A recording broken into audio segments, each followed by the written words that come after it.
नमस्कार बच्चों। उत्तराखंड सीरीज़ का आज हमारा है 71वां दिन। आप सभी जानते हैं फ़िलहाल हमारे चैनल पर चल रही है परीक्षा वाणी के अध्याय 4, जिसके हमने 3 भाग पढ़ लिए हैं।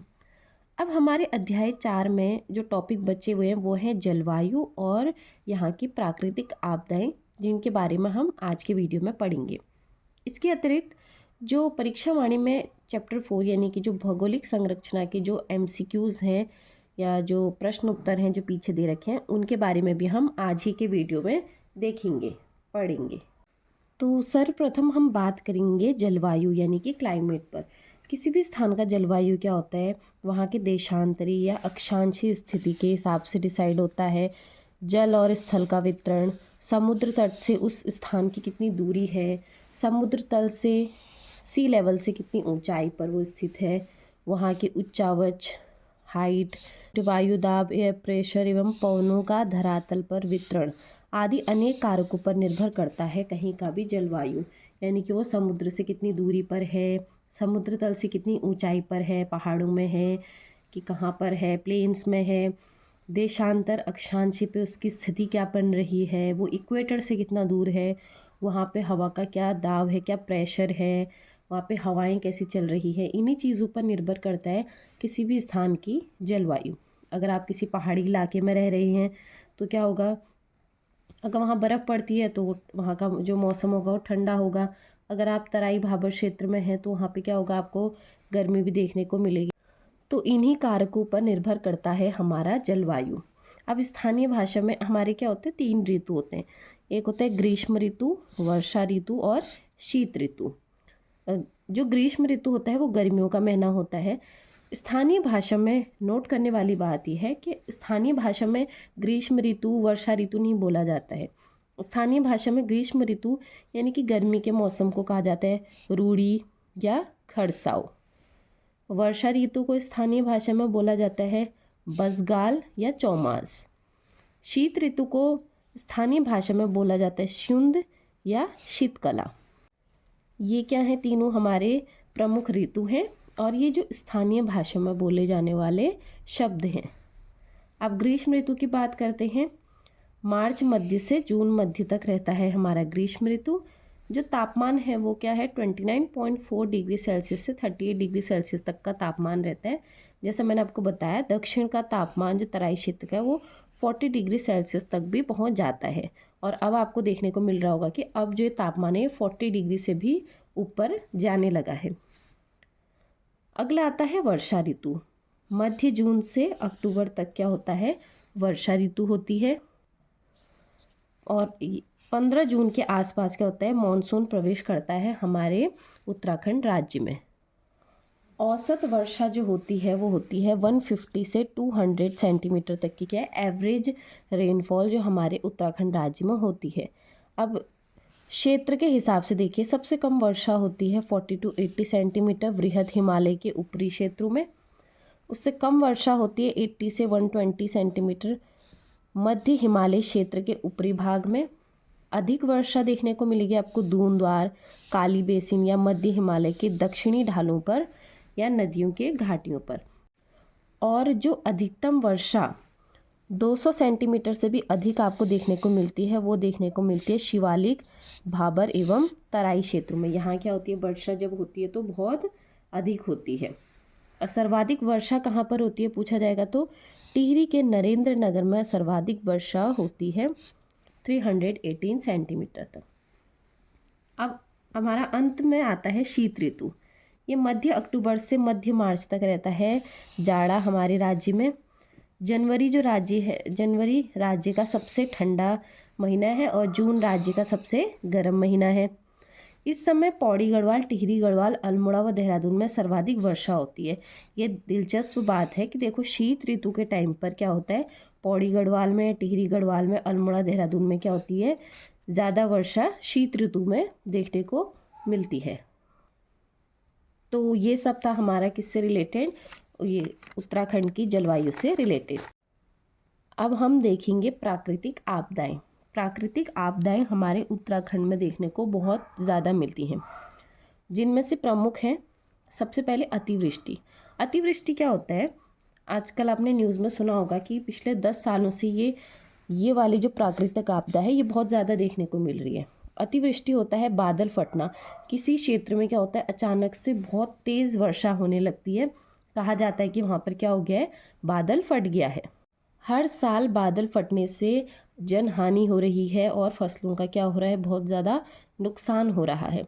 तो पहली प्राकृतिक आपदा जो हमारा राज्य जिससे हर साल जूझ रहा है वो है अतिवृष्टि, यानी कि बादल फटना। दूसरा है हिमखंडों का गिरना। जब शीत ऋतु जाड़ों का महीना होता है तो जो हिमखंड या ग्लेशियर्स होते हैं वहाँ पे क्या होती है, बहुत अधिक बर्फबारी होती है, जिसके कारण क्या होते हैं, जो हिमखंड होते हैं, जो हिमालय होते हैं, वो क्या होते हैं, बर्फ़ क्या होती है, गिरना शुरू हो जाती है। हिमखंडों का गिरना किस वजह से, बर्फबारी अधिक होने के कारण। तो एक दूसरी आपदा हमारी क्या होगी, तो अधिक बर्फबारी होने के कारण क्या होते हैं, हिमखंड क्या होते हैं, गिरने लगते हैं। तो ये भी क्या है, एक प्राकृतिक आपदा है। अगला है वनाग्नि। वनाग्नि मतलब आपने देखा होगा गर्मियों में अक्सर क्या होता है, हमारे राज्य के जंगलों में आग लग जाती है। ये इनके कारण क्या है, एक तो ये पत्थरों के घर्षण से उत्पन्न अग्नि से हो सकता है। लोग क्या करते हैं, लापरवाही दिखाते हैं, जलती माचिस छोड़ देते हैं, बीड़ी सिगरेट फेंक देते हैं। और किसान भी क्या करते हैं, अक्सर अपने फ़ायदे के लिए या अवशेष जलाने के लिए जानबूझकर क्या कर देते हैं, आग फेंक देते हैं। जो क्या होती है, हमारे राज्य में जो सूखी पत्तियां होती हैं पेड़ों की, चीड़ की, बांज की, वो क्या होती है, जल्दी से क्या करती हैं, आग पकड़ लेती हैं। फिर क्या होता है, वो भयंकर अग्नि का रूप ले लेता है, जिससे बहुत सारे पेड़ों को या जानवरों को क्या होता है, नुकसान उठाना पड़ता है। अगली जो हमारी प्राकृतिक आपदा है वो है बाढ़। वैसे बाढ़ तो हमारे राज्य में कम ही आते हैं, लेकिन जब भूस्खलन से क्या होते हैं, जब अर्थक्वेक आते हैं, लैंडस्लाइड होता है, तो क्या होता है, नदी मार्ग क्या हो जाते हैं, बदल जाते हैं। तो क्या होता है, इस वजह से क्या होता है, डैम वगैरह टूट जाते हैं या और चीज़ें हो जाती है, तब बाढ़ आती है। वरना बाढ़ के चांसेस हमारे राज्य में क्या है, थोड़े कम ही देखने को मिलते हैं। अब अगला है भूकंप। हमारे भारत में क्या है, हमारे भारत को वैज्ञानिकों ने 5 भूकंपीय जोनों में बांटा है। जोन 1, 2, 3, 4, 5 ऐसे करके हमारे क्या है, 5 भूकंप जोन है हमारे पूरे इंडिया में। इन भूकंपीय जोनों को बांटा गया है उनके स्तर के हिसाब से। सबसे कम भूकंप जोन 1, फिर उससे ऊपर जोन 2, जोन 3, और जो जोन 5 के अंडर आते हैं वो क्या होते हैं, बहुत ही समृद्ध इलाके होते हैं, कि वहाँ पे जब भूकंप आते हैं तो क्या होते हैं, बहुत बड़े और बहुत ही जान मान को नुकसान पहुँचाने वाले भूकंप आते हैं। तो हमारे उत्तराखंड राज्य में भी क्या है, 5 भूकंपीय जोनों में से 2 जोन हमारे उत्तराखंड में भी पड़ते हैं। वो है जोन 4 और जोन 5। जोन 4 में पड़ने वाले जो हमारे ज़िले हैं, ये देखिए, जो पिंक हाइलाइटर से हाईलाइट किए हुए ज़िले हैं, जैसे कि उत्तरकाशी, देहरादून, टिहरी गढ़वाल, नैनीताल, उधम सिंह नगर, ये क्या है, जोन 4 में आने वाले डिस्ट्रिक्ट हैं। वहीं जोन 5 में आते हैं रुद्रप्रयाग, चमोली, पिथौरागढ़, बागेश्वर, अल्मोड़ा और चंपावत जिले। जोन 5 में जो भूकंप आते हैं वो बहुत तीव्र गति के आते हैं। जोन 4 में भी तीव्र गति के आते हैं, लेकिन 5 के कंपैरिजन, 5 की तुलना में क्या होते हैं, थोड़े से कम आते हैं। लेकिन 4, 5 को क्या है, एक समृद्ध भूकंप जोन माना जाता है। तो हमारा जो जोन 4 है, इसका अधिक प्रभाव क्षेत्र, इसमें 7.01 से 9 तीव्रता तक का क्या आता है, भूकंप आ सकता है। वहीं जोन 5 की बात करेंगे तो अधिकतम प्रभाव क्षेत्र में 9 से अधिक क्या हो सकता है, भूकंप आ सकता है। अब इम्पॉर्टेंट पॉइंट ये देख लीजिए, भूकंप की तीव्रता मापने हेतु राज्य में 3 भूकंपीय सिस्मिक स्टेशन स्थापित हैं।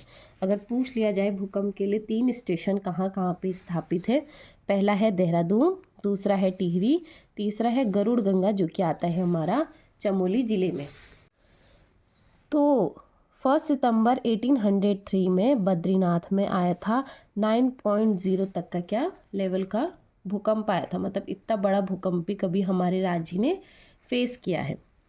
इसके अतिरिक्त जो हमारी प्राकृतिक आपदा है वो है भूस्खलन। भूस्खलन लैंडस्लाइड क्या होता है, पहाड़ी ढालों का नीचे की ओर सरकना या खिसकना। जब क्या होती है, ऊपर से ज़मीन क्या होती है, नीचे को खिसकने लगती है या दबने लगती है, उसको कहते हैं हम भूस्खलन।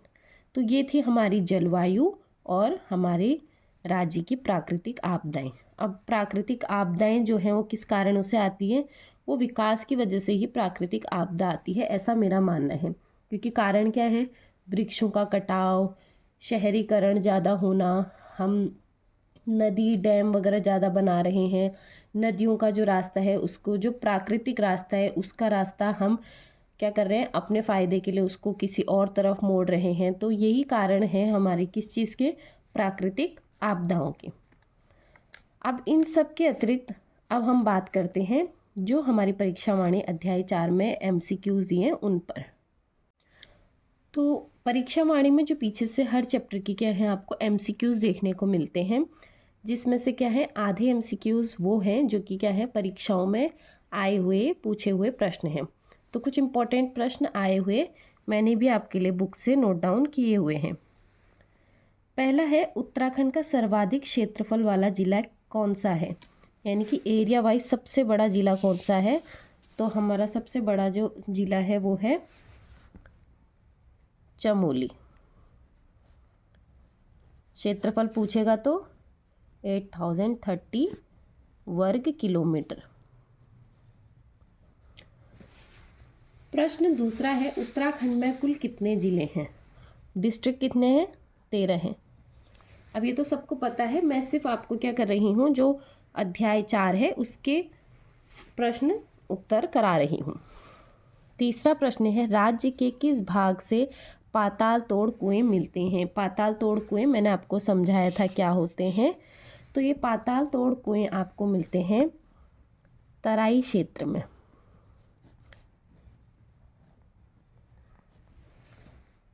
अगला है, राज्य का सबसे ऊंचा पर्वत शिखर। तो राज्य का जो सर्वोच्च पर्वत शिखर है वो है नंदा देवी पर्वत शिखर। नंदा देवी पर्वत शिखर पूछेगा। ऊंचाई 7817 मीटर क्या है इसकी ऊंचाई है। प्रश्न 5वां, पहाड़ों की रानी कहा जाता है? मसूरी को कहा जाता है, देहरादून में आता है। छठा प्रश्न है, किंगरी बिंगरी नीति शैल शाल और धारमा क्या है? तो ये क्या है? दर्रे हैं। 7वां प्रश्न है, राज्य में नाहन पर्वत श्रृंखला स्थित है। अब ये थोड़ा सा इम्पोर्टेंट है, जो थोड़े यूनिक क्वेश्चन लगते हैं उनको आप स्पेशल हाईलाइट करके रखिए ताकि वो आपको परीक्षा के समय भी क्या रहें, याद रहें। तो जो हमारा नाहन पर्वत श्रृंखला है ये आता है हल्द्वानी के पास, ये आता है हमारा हल्द्वानी के पास। 8वां प्रश्न आज का, राज्य में दारमा व व्यास घाटियों को जोड़ने वाला दर्रा। तो दारमा और व्यास घाटियों को जो जोड़ने वाला दर्रा है वो है सिनला दर्रा। जो दर्रा वाला आपको एक स्पेशल चैप्टर पढ़ा रखा है, वो वीडियो आप हमारे प्लेलिस्ट में देख सकते हैं। 9वां प्रश्न है, राज्य में किस जिले के दर्रों से तिब्बत नेपाल के बीच व्यापार होता है? तो तिब्बत और नेपाल के बीच में कॉमन क्या है? तिब्बत नेपाल के बीच में जो जिला कॉमन है वो है पिथौरागढ़। थोड़ा सा अपना दिमाग भी यहाँ पर लगा के ये क्वेश्चन आप कर सकते थे। अगला प्रश्न, बद्रीनाथ स्थित है। बद्रीनाथ किस जिले में स्थित है? ये है हमारा चमोली जिले में स्थित है। प्रश्न इसी प्रकार से परीक्षा में बने हैं, ये प्रश्न क्या है आपके परीक्षाओं में पूछे हुए हैं। अगला है, फूलों की घाटी स्थित है। फूलों की घाटी स्थित है तो क्या है? ये हमारा चमोली में स्थित है। चमोली में स्थित है। किस क्षेत्र में स्थित है भी पूछ सकता है, तो वो है वृहद हिमालय क्षेत्र में आता है हमारा फूलों की घाटी। आज का 12वां प्रश्न, राज्य में दून कहा जाता है। दून किसको कहते हैं? दून कहते हैं हमारा संरचनात्मक घाटियों को कहा जाता है दून।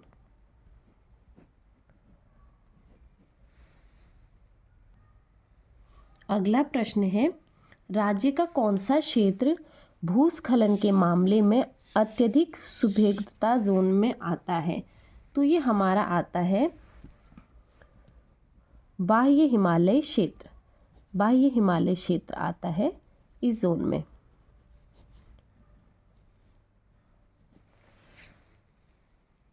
बीसवां प्रश्न, बागेश्वर और पिथौरागढ़ को जोड़ने वाला दर्रा।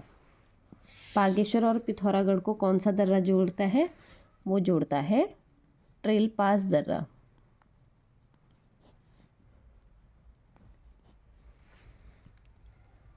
इक्कीसवां प्रश्न, उत्तराखंड किस जोन में आता है? तो भी आपको पढ़ाया मैंने, उत्तराखंड के अंदर क्या आते हैं? 2 जोन आते हैं, जोन 4 व जोन 5। 22वां प्रश्न, सर्वाधिक वर्षा वाला क्षेत्र कौन सा है? तो सर्वाधिक वर्षा वाला क्षेत्र हमारा आता है बाह्य हिमालयी क्षेत्र।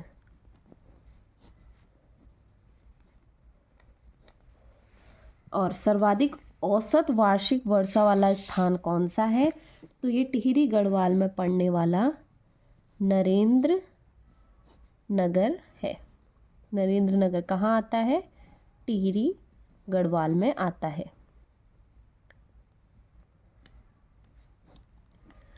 आज का 24वां प्रश्न, आंतरिक सीमाओं वाले जिले। अब आंतरिक सीमा क्या है? जो क्या है, किसी और ना राज्य को स्पर्श करती है ना किसी देश को करती हैं। तो ऐसे 4 जिले हैं, नाम पूछेगा तो अल्मोड़ा, बागेश्वर, टिहरी और रुद्रप्रयाग। जो क्या कर रहे हैं, किसी भी अदर स्टेट को या कंट्री को टच नहीं कर रहे हैं, जो टोटली कंप्लीटली क्या इंटरलॉक्ड है हमारे ही डिस्ट्रिक्ट से। टिहरी गढ़वाल, रुद्रप्रयाग, बागेश्वर और अल्मोड़ा। अगला है सर्वाधिक अंतर्राष्ट्रीय सीमा रेखा वाला जिला। तो सर्वाधिक अंतर्राष्ट्रीय सीमा वाला जिला हमारा है पिथौरागढ़।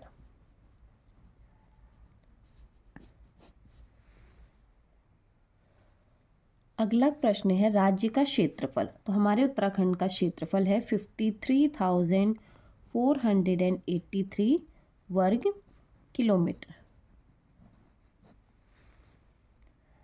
27वां प्रश्न, उत्तराखंड का पामीर किसको कहा जाता है? दूधातोली श्रेणी को कहा जाता है उत्तराखंड का पामीर। तो यह आपका किस क्षेत्र में आता है? यह आता है हमारा लघु मध्य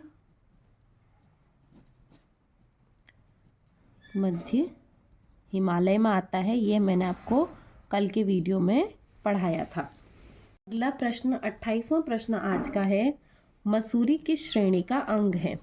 तो मसूरी भी हमारा लघु मध्य हिमालय श्रेणी का ही अंग है। रानीखेत पर्वत श्रेणी किस में आता है? तो जो रानीखेत पर्वत श्रेणी आता है ये भी हमारा आता है लघु मध्य हिमालय में। ये सभी प्रश्न हम जो भी मैं आज पढ़ा रही हूँ ये परीक्षा वाणी के ही जो अभ्यास में दे रखे हैं वो प्रश्न हैं, ताकि आपका क्या हो सके, रिवीजन हो सके। 30वां प्रश्न है, श्रृंगकंठ दर्रा किसके मध्य है? तो श्रृंगकंठ दर्रा हमारा उत्तराखंड व हिमाचल के बीच है। और ये श्रृंगकंठ दर्रे से एक और क्वेश्चन बनता है कि ये क्या है, हमारे राज्य का सबसे पश्चिमी दर्रा है। सबसे वेस्टर्न दर्रा कौन सा है? श्रृंगकंठ दर्रा है। किसके मध्य है पूछेगा तो ये उत्तराखंड व हिमाचल प्रदेश के मध्य है। 31 क्वेश्चन आज का हमारा है, थांगला दर्रा किस जनपद में स्थित है? तो थांगला दर्रा हमारा आता है उत्तरकाशी जिले में। अगला प्रश्न, राज्य का कितना प्रतिशत पर्वतीय भाग्य है? पर्वतीय हिस्से में कितना जो एरिया है हमारे राज्य का वो है 86.07%। राज्य का न्यूनतम क्षेत्रफल वाला जिला, तो सबसे न्यूनतम क्षेत्रफल वाला जिला हमारा आता है चंपावत। पूछेगा कितना क्षेत्रफल है, तो 1766 इसका क्या है, क्षेत्रफल है। ये क्या है आपका इम्पोर्टेंट क्वेश्चन है। अगला प्रश्न, नर व नारायण पर्वतों के मध्य स्थित है। तो नर व नारायण पर्वतों के मध्य हमारा बद्रीनाथ धाम स्थित है। अगला प्रश्न, किस जिले की सीमा 7 जिलों को स्पर्श करती है। तो 7 जिलों को स्पर्श करती है हमारी पौड़ी गढ़वाल की सीमा। ये भी आपको बहुत बार करा दिया है मैंने प्रश्न, 7 जिलों को स्पर्श करने वाली जिला। अगला है स्लोगन, हिमालय बचाओ देश बचाओ किससे संबंधित है। तो ये स्लोगन दिया था हमारा सुंदरलाल बहुगुणा जी ने। सुंदरलाल बहुगुणा जी ने दिया था हमारा हिमालय बचाओ देश बचाओ। अगला प्रश्न है, नथौर दून किस जनपद में स्थित है। तो नथौर दून हमारा नैनीताल में स्थित है। यह प्रश्न समीक्षा अधिकारी के प्रश्न पत्र में 2016 में पूछा हुआ था, तो ऐसे क्वेश्चनों को आप हल्के में बिल्कुल भी ना लें। अगला प्रश्न है, उत्तराखंड में हिमालय दिवस कब मनाया जाता है। तो हमारे राज्य में हिमालय दिवस मनाया जाता है 9 सितंबर को।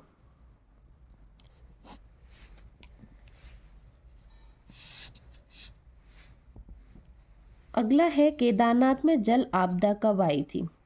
तो अगर आपको याद होगा तो 16 जून 2013 को आई थी केदारनाथ जल आपदा। अगला प्रश्न है, उत्तराखंड से संबंधित ऑपरेशन। तो उत्तराखंड से संबंधित ऑपरेशन हमारा ऑपरेशन सूर्य होप है। ये 2016 के पटवारी लेखपाल में पूछा हुआ प्रश्न है। अगला प्रश्न है, बाराहोती किस जिले में स्थित है। तो जो बाराहोती दर्रा है वो हमारा चमोली जिले में स्थित है। और आज का हमारा लास्ट जो प्रश्न है वो है, पंचाचूली शिखर की समुद्र तल से ऊंचाई कितनी है। देखो प्रश्न कैसा पूछा है, ये कनिष्क सहायक 2018 के प्रश्न पत्र में आया हुआ प्रश्न है। पंचाचूली शिखर की समुद्र तल से जो ऊंचाई है वो 6904 मीटर है। यानी कि वो आपसे टॉप 3 पूछेगा ये ज़रूरी नहीं है, वो किसी की भी क्या पूछ सकता है, आपसे ऊंचाई पूछ सकता है।